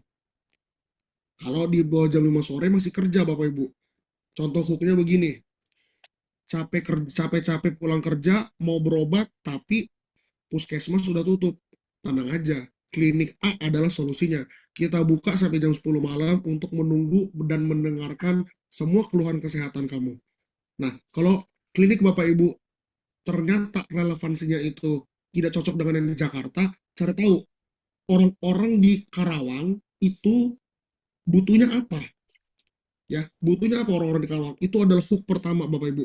Jadi cari tahu dulu, kita harus relate dengan customer baru, kasih tahu di klinik Bapak itu ada tenaga ahli yang seperti apa, dokter-dokter yang berpengalaman, ya, operation di depan yang sangat bagus, peralatan-peralatan terbaru, dan juga sudah berdiri lama dan dipercaya oleh banyak orang. Munculkan juga testimoninya. Bila perlu orang-orang di sekitar area 5-10 km dari usaha Bapak Ibu. Lokasinya dekat, strategis, tempatnya higienis, dan lain-lain. Kayak gitu Bapak. Eh, Begini ya, kalau di klinik itu kan rata-rata konsumennya itu kan BPJS ya. Justru yang generasi-generasi yang eh, yang produktif cenderung menggunakan BPJS ya, ya kan. Nah, itu dalam artian kita dalam artian dalam mengejar marketingnya berarti selain BPJS kan umum dalam artian kita berarti ke generasi-generasi yang tidak menggunakan BPJS maksud saya gitu loh dalam artian kan tidak semua eh, orang itu mengerti mengenai yang apa melakukan media sosial begitu loh. Kalau kalau misalnya generasi-generasi yang sekarang ini kan rata-rata pengguna BPJS ya gitu. Nah ini kan pengen lebih spesifik nih gitu kan ya untuk meningkatkan apa pelayanan dan segala macam lah ibaratnya menambah income gitu kan ya dengan dengan adanya seperti digital marketing. Nah itu yang misalnya kita yang pesannya itu generasi-generasi yang ada di sekitar begitu. Itu aja. Untuk strategi untuk yang saya tanya itu kan bagaimana strateginya untuk uh, oh, melihat segmentasi dari tata sosial, pendidikan dan sebagainya itu. Iya, baik. Begini Pak, kalau Bapak mau pasien non BPJS, itu benar nggak Pak? Benar nggak Pak? Halo? Apa? Pasien berarti mendapat pasien yang generate income Pasien non umum BPJS. di dalamnya pasien umum gitu kan ya. Iya, Pasien umum kan. non Kalau BPJS berarti BPJS Pak. otomatis ya, iya kan. Halo? Kalau pasien BPJS itu kan otomatis berobat juga dalam artian. Tapi kalau pasien umum itu kan gitu, dalam artian, Iya, nah untuk meningkatkan pendapatan dari pasien umum itu sendiri gitu. iya. Berarti non BPJS,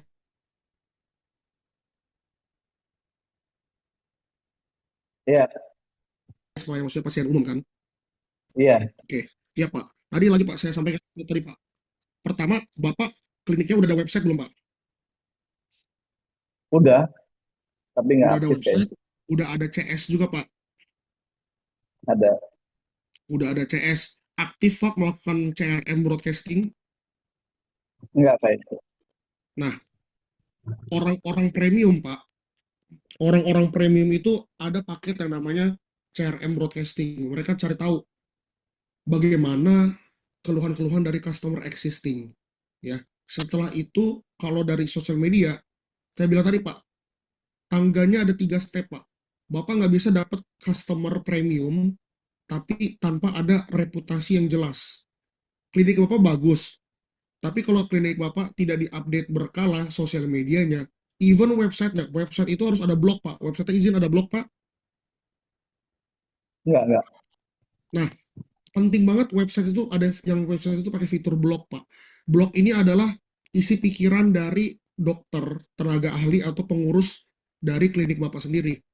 Contohnya, 1 minggu ini traffic penuh, dokter kita mendapatkan keluhan bahwasannya di daerah Karawang hari ini banyak yang kena demam karena gini. Jadi yang pertama Pak, untuk dapat customer yang premium itu mereka orangnya highly oriented Pak, melihat value. Mereka udah nggak ngeliat uang Pak, mereka nggak ngeliat value dari uang. Mereka uang itu ibaratnya, oke, saya kasih kamu uang, saya nggak bakal nego-nego, tapi kamu bisa kasih saya apa gitu kan. Dan seberapa trustworthy kamu punya usaha.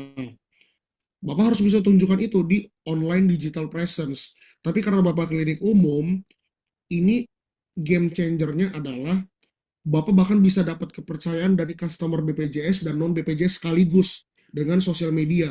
Tinggal Bapak tunjukin aja bagaimana keseharian klinik Bapak, opini-opini dari tenaga medis Bapak di website dan juga di IG. Selanjutnya kita juga harus punya tim CRM yang aktif apa? Hanya nge-WA-in customer-customer umum untuk tanya kondisinya bagaimana di tengah relevansi bulan ini, ada promo-promo apa, strategi yang dihadirkan kalau klinik umum ya kan Pak, sehingga mereka lebih tertarik ke layanan-layanan umum. Dan ada CS operator yang akan merekomendasikan, Bapak mau pakai BPJS atau tidak. Kalau pakai BPJS begini, nggak pakai BPJS pelayanan bedanya begini. Itu juga boleh dihadirkan di sosial media. Di sosial media misalnya Bapak kirim, kalau kamu pakai BPJS juga tetap kami tangani dan begini pelayanannya. Dan ini kalau pelayanan tanpa BPJS juga ada fitur VIP yang seperti ini. Itu contoh-contohnya kayak gitu Pak. Jadi harus mulai di showcase perbedaan pakai BPJS dan nggak pakai BPJS tanpa menegasikan kapasitas kualitas dari perusahaan Bapak.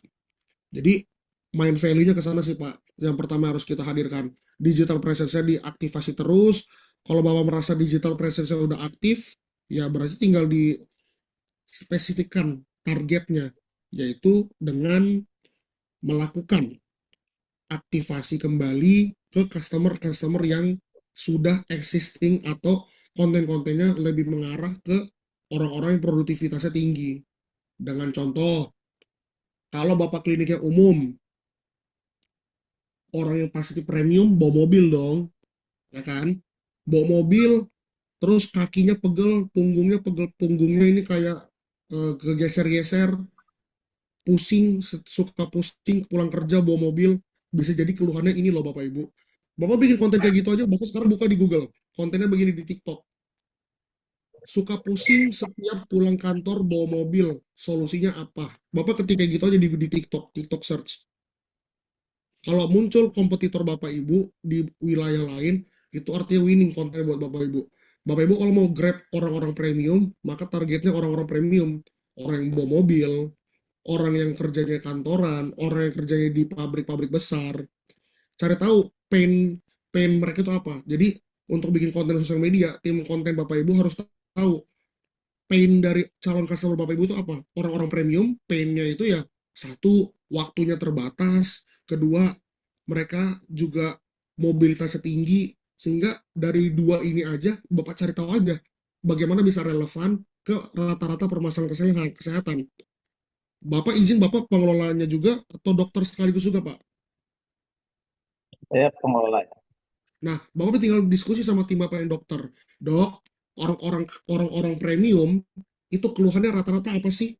Mulai dari batuk-batuk karena banyak makan makanan es dingin yang viral, terlalu banyak makan makanan seafood. Seafood kan mahal Bapak Ibu. Ya, makan makanan fancy, kebanyakan makan fancy, asam urat naik, ya kan? Tenang aja, nggak usah bingung, ke klinik kami kita atur solusinya. Porsi makan kamu bakal tetap kayak biasa, tapi kamu tetap sehat. Kayak gitu Bapak Ibu. Jadi cari tahu niche customer Bapak Ibu itu dari mana. Kalau mau customer premium, orang-orang premium doing what exactly. Seperti itu ya Bapak, izin ya. Oke, oke, terima kasih. Jelas Iya, banget. boleh moderator selanjutnya. Baik, terima kasih Pak Ari atas jawabannya. Dari Pak Miko, apakah ada yang ingin ditambahkan? Sebagai tambahan, karena pertanyaan tadi lebih concern untuk pasien yang non BPJS ya, bahwa di sini tadi pertanyaannya adalah eh, bagaimana di sini ditanya adalah untuk setara pendidikan ya, sosial ataupun usia tadi belum disampaikan.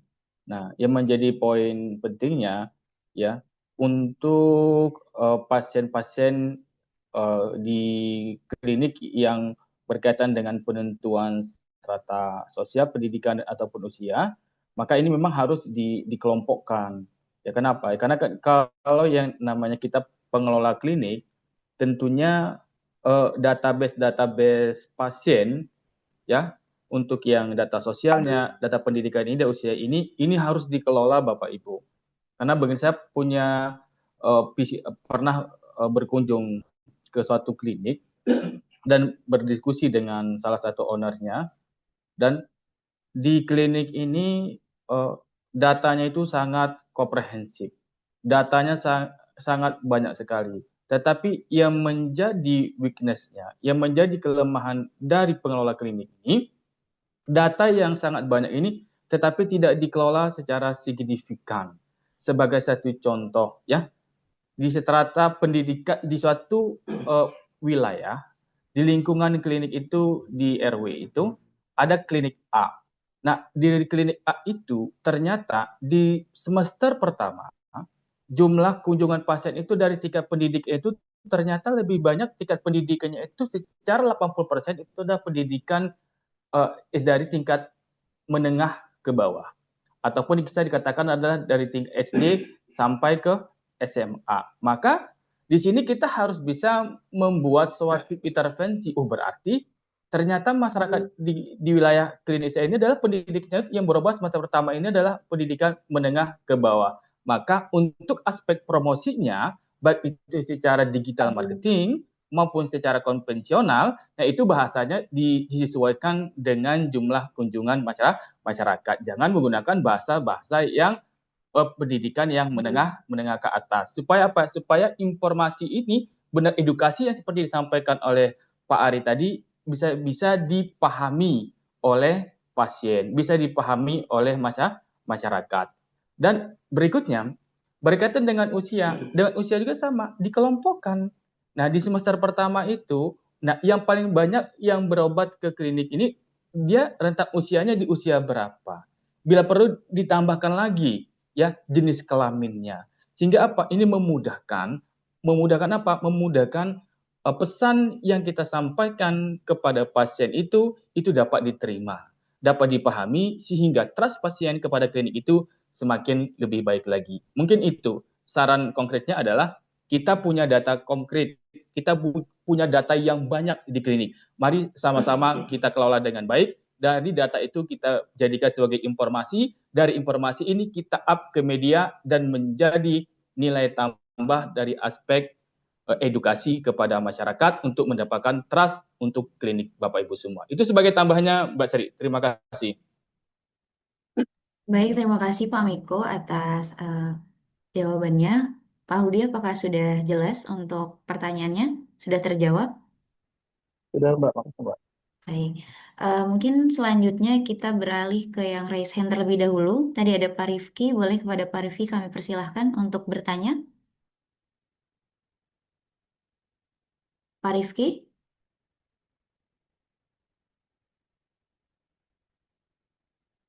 Ya, Mbak. Oke, baik. Silahkan Bapak izin untuk Ya, bertanya. izin bertanya Bapak Ibu, saya Rifki dari Klinik Pupuk Kujang. Terkait digital marketing ini kan artinya pemasaran yang menggunakan sistem internet gitu ya. baik itu media sosial dan lain sebagainya. Nah, bagaimana cara kita membuat konten yang dapat mempengaruhi keputusan pelanggan gitu? Apa strategi yang bisa kita lakukan gitu? Apakah dengan bauran 7P yang place promotion dan lain sebagainya, atau dengan seperti apa strateginya agar konten yang kita produksi itu dapat mempengaruhi keputusan pelanggan gitu. Terima kasih. Baik, terima kasih Bapak atas pertanyaannya. Boleh langsung oleh Pak Ari dulu? Boleh? Ya, tadi klinik umum berarti Pak ya.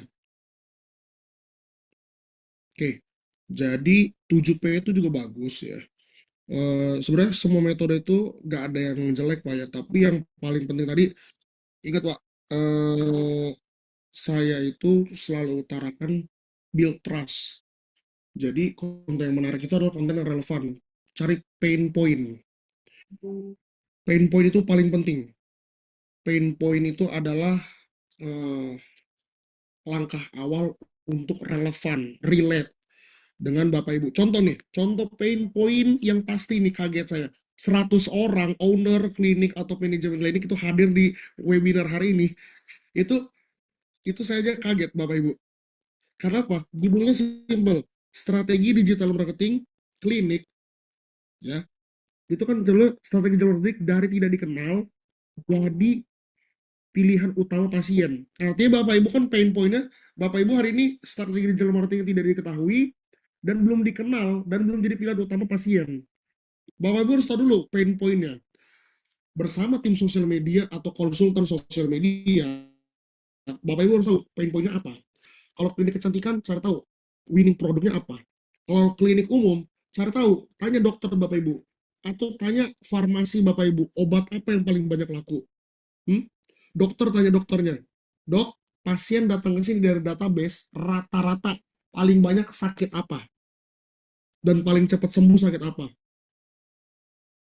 Itu aja dulu diputer-puter kontennya.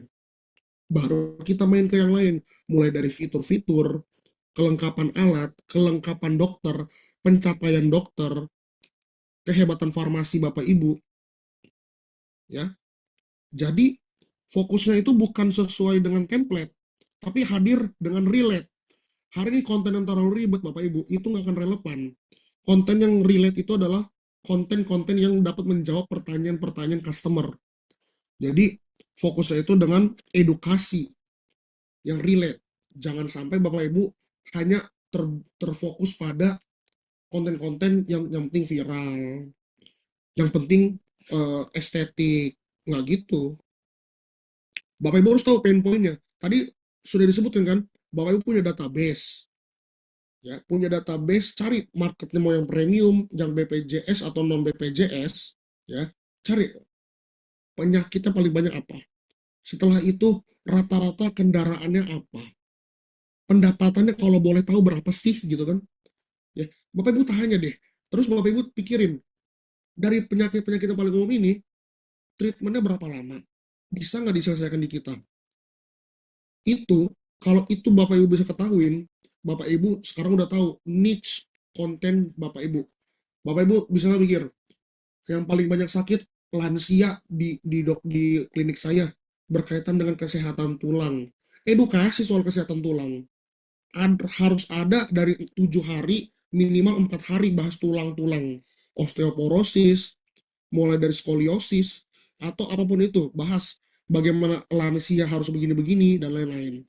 Kalau winningnya itu adalah, Mas, di klinik saya banyaknya itu orang-orang yang kecapean, ya, terlalu overwork.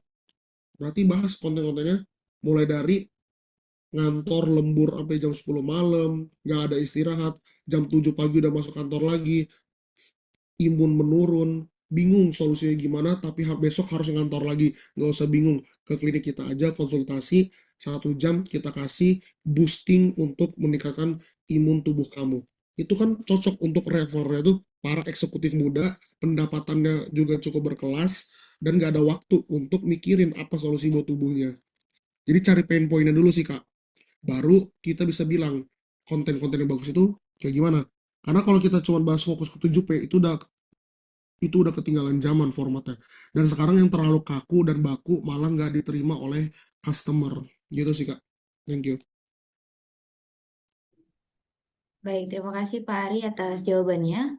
Pak Rifki, apakah sudah menjawab dari pertanyaannya?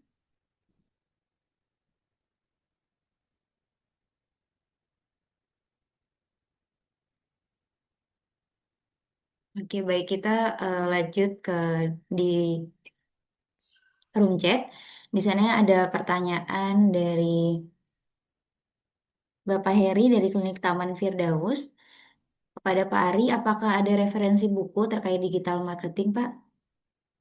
Ya, kalau saya suka buku ini, Pak. Blue Ocean. Jadi, dalam dunia bisnis, Pak. Saya kan S2-nya bisnis. Ada namanya Blue Ocean dan ada namanya Red Ocean. Yang punya industri itu banyak, Pak. Yang punya industri kesehatan ya. Saya punya teman klinik kecantikan di Jakarta Barat. Berdiri baru 2022. Saya bantu urus tim sosial medianya. Dan sekarang salah satu yang punya niche paling tinggi di Jakarta Barat ya. Fokus dia adalah laser tercepat dan termurah. Fokus di situ ya. Laser tercepat termurah untuk muka. Kita bikin spesifik niche problemnya orang-orang maunya cepet murah. Nah itu, dia cari middle, kelas ekonominya middle. Nggak mau yang up, karena kalau yang terlalu tinggi, tempatnya belum premium. Kalau yang terlalu bawah, uangnya nggak nutup operasional. Jadi dia incar middle market. Dan di Blue Ocean, Red Ocean, itu gini, simpelnya Bapak Ibu. Buku itu menceritakan, bisnis itu harus bisa punya nilai unggul, ya, competitive advantage. Blue Ocean artinya ada di lautan yang nggak ada darah. Red Ocean itu artinya Bapak Ibu, lautan yang penuh darah, berdarah-darah. Bapak Ibu bersaing ketat, perangnya perang harga, bukan perang value. Orang yang perang harga, banting-banting harga, selalu banting harga ya, bukan hanya sesekali, itu ada di Red Ocean, dan itu bahaya Bapak Ibu. Contohnya apa? Red Ocean. Bapak Ibu nggak punya sosial media, nggak punya website, nggak punya blog, nggak punya CRM, ya, nggak punya CSWA, tapi sedang berada di tengah-tengah lingkaran industri kompetitor yang udah punya itu semua. Atau Bapak Ibu udah punya, tapi belum optimize maksimal, ya. Blue Ocean artinya Bapak Ibu udah ada di tahap-tahap yang relevan, punya CS yang aktif, dokter yang kooperatif, mau ngonten dokternya juga, pasiennya dapat testimoni, terus Bapak Ibu juga udah publikasikan semua keunggulan dan yang bikin mereka percaya Bapak Ibu ada di Blue Ocean, kayak gitu. Ya, baik, terima kasih Pak Ari atas rekomendasi bukunya. Kemudian di room chat ada lagi yang bertanya, mohon bertanya pada Pak Ari. Kebetulan klinik kami bergeraknya di radiologis dan banyak yang menggunakan jasa kami itu lebih ke baby boomer dan Gen X, Pak. Untuk shifting marketing lama dengan konten marketing saat ini, baiknya diberi yang seperti apa ya, Pak? Oke, siap. Jadi banyak itu kliniknya itu tadi fokusnya radiologis dan banyak yang menggunakan jasa itu baby boomer dan Gen X. Ya, jadi shiftingnya gimana supaya sesuai? Itu pertanyaan tadi Pak, bener ya? Betul, Bapak? Ya, kalau mau ke situ berarti kalau kita konten organik itu kita nggak bisa targeting spesifik ya ke orang tua ya, kecuali iklan ya. Yang pertama kita harus jelasin runtut kenapa harus ada layanan ini. Pentingnya kita radiologi itu buat usia-usia tua, kenapa? Ya, jelasin aja fitur-fiturnya, kenapa begitu. Terus kita ini punya alat canggih, juga kesimpulan canggih. Baru ingat Bapak Ibu, kan yang bawa orang tua kadang-kadang juga ada anak muda atau anaknya sendiri kan. Anaknya akan mencari tahu ini keluhan ibunya atau bapaknya atau omnya gimana. Jadi konten organik ini mata dua Bapak Ibu, nggak cuman harus hanya dari sudut pandang orang tua. Bisa jadi anak muda yang pengen menjawab keluhan orang tuanya, ya, itu mendapatkan manfaat dari konten Bapak Ibu. Selanjutnya iklan. Fokus dengan apa? Kalau baby boomer dan Gen X dan sorry, baby boomer dan Gen X itu fokusnya sama to the point, harga dan output, bukan outcome. Jadi to the point aja, alatnya apa, harganya berapa, dan mereka tuh lebih suka yang promo-promo. Itu kalau relevansinya di mereka. Dan buat di iklan, setelah itu beriklan, targetingnya usianya 50 ke atas, dan radius Bapak Ibu misalnya tadi kalau ada di Karawang, kalau Bapak Ibu Jabodetabek, bikin Jabodetabek, adset iklannya. Ingat, setelah iklan, mereka akan lihat website Bapak Ibu gimana. Sosial media Bapak Ibu gimana, aktif gak? Kalau aktif, diketik tuh CS link, CS WA-nya. Baru bikin appointment. Jadi, nggak perlu shifting gimana-gimana Bapak Ibu. Tinggal dibuat menjadi ada portofolio. Jadi, sosial media itu portofolio Bapak Ibu. Saya nggak bilang kalian harus kalian harus shifting menjadi Gen Z, kontennya joget-joget. Enggak. Sosial media itu portofolio kalian. Ibaratnya nih, saya misalnya merekomendasikan, Bu, kalau nanti tulang ibu punggungnya sakit, itu di scan radiologi dulu ya Bu, ke klinik X. Anaknya dari yang punya klinik X, atau ternyata anak dari yang mau saya rekomendasikan ini, atau orang yang saya rekomendasikan harus berobat ke klinik X, pasti dia akan nanya-nanya, di mana, berapa harganya. Nanti ini sosial medianya kepoin aja. Dia akan riset tuh, oh iya banyak orang tua yang udah testimoninya bagus setelah di sini. Contohnya apa? Brand Gipsum. Ada kayak brand dari Cina untuk fisioterapi. Testimoninya apa? Orang-orang senam pagi jam 6 pagi di sana, setelah berobat di sana, katanya menjadi lebih sehat. Katanya ya. Kita nggak tahu sehat bener atau nggak Bapak Ibu. Tapi bayangin orang beramai-ramai bilang menjadi lebih sehat, bertubi-tubi setiap hari. Masuk di sosial media Bapak Ibu. Pasti lama-lama kepo juga nih.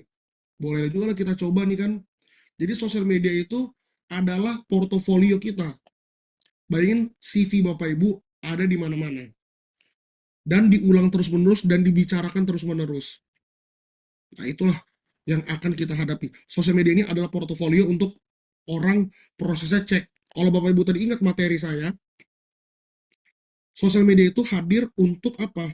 Barrier to entry Bapak Ibu. Gerbang pertama. Setelah sosial media, ada website, ada admin CS, dan ada juga nanti discovery di TikTok dan lain sebagainya.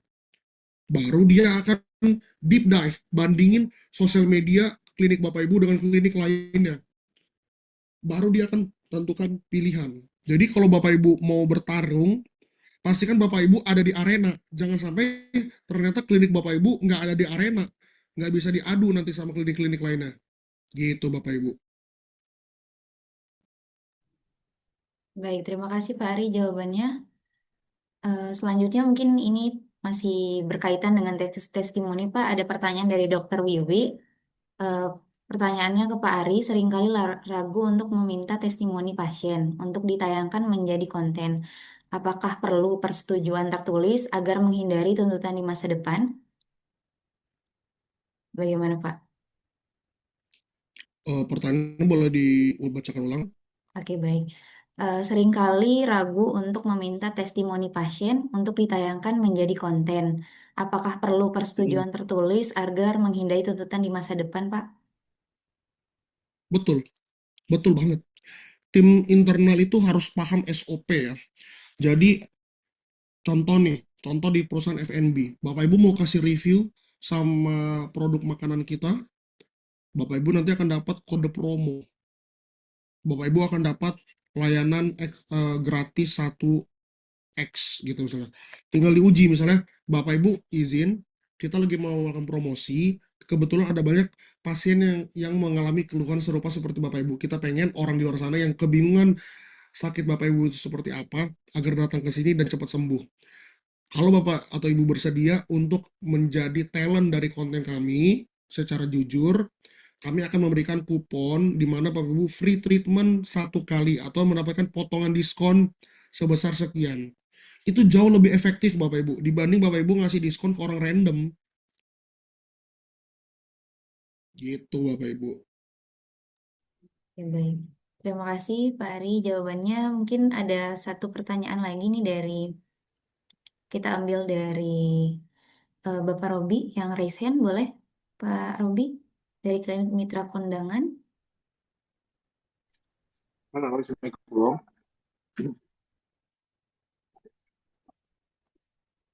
Halo Pak Ari, Ya Assalamualaikum. Pak, Ya, Pak, saya mau Waalaikumsalam. tanya nih Pak.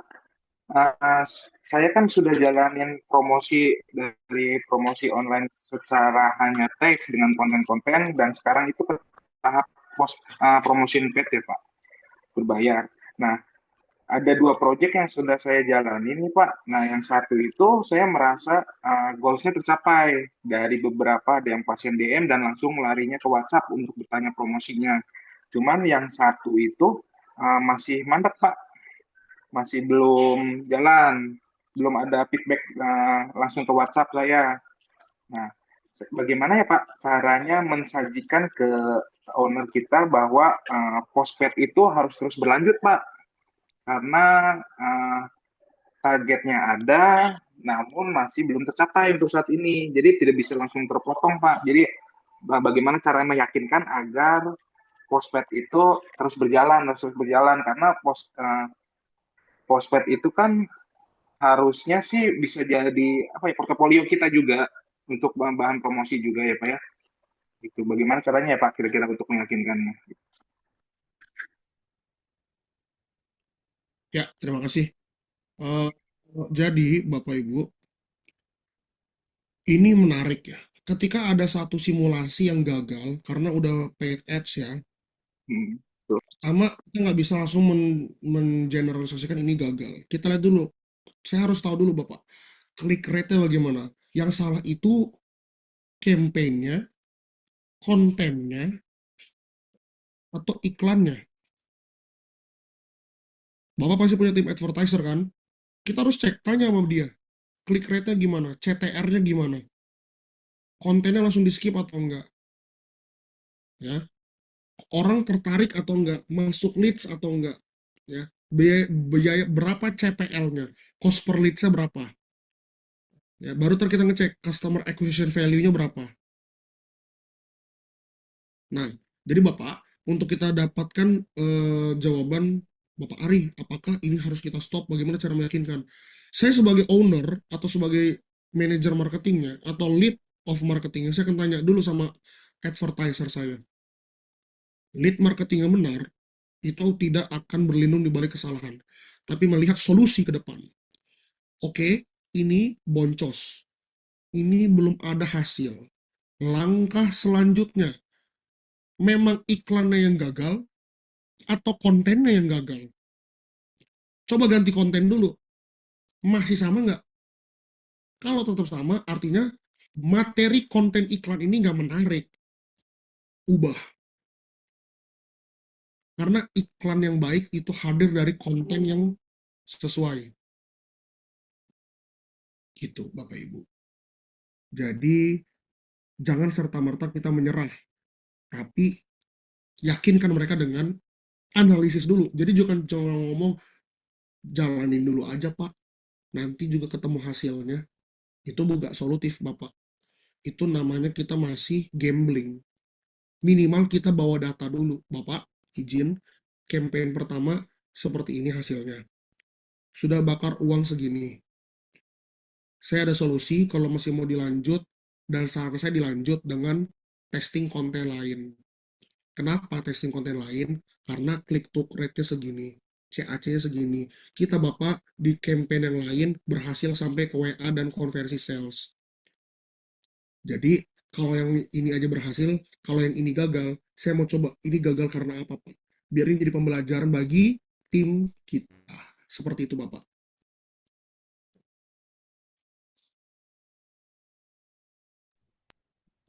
Siap Pak. Terima kasih, terima kasih.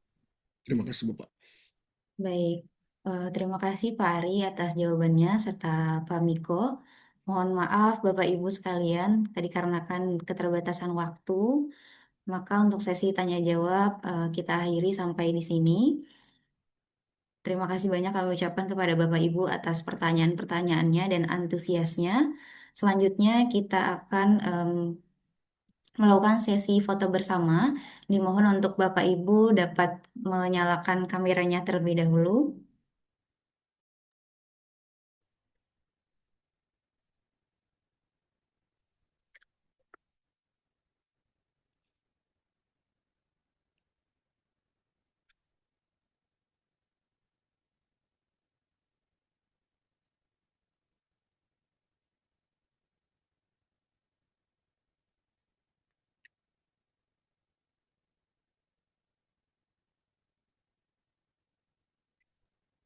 Baik Bapak Ibu, saya mulai untuk share screen terlebih dahulu. 1, 2, 3. Slide pertama, slide kedua, 1, 2, 3. Slide ketiga, 1, 2, 3.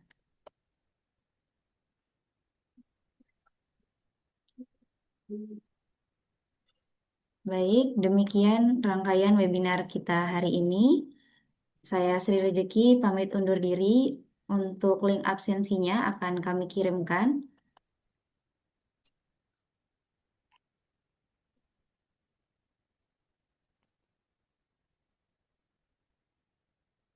Baik, untuk link absensinya sudah kami kirimkan di room chat. Mohon Bapak Ibu dapat mengisi terlebih dahulu.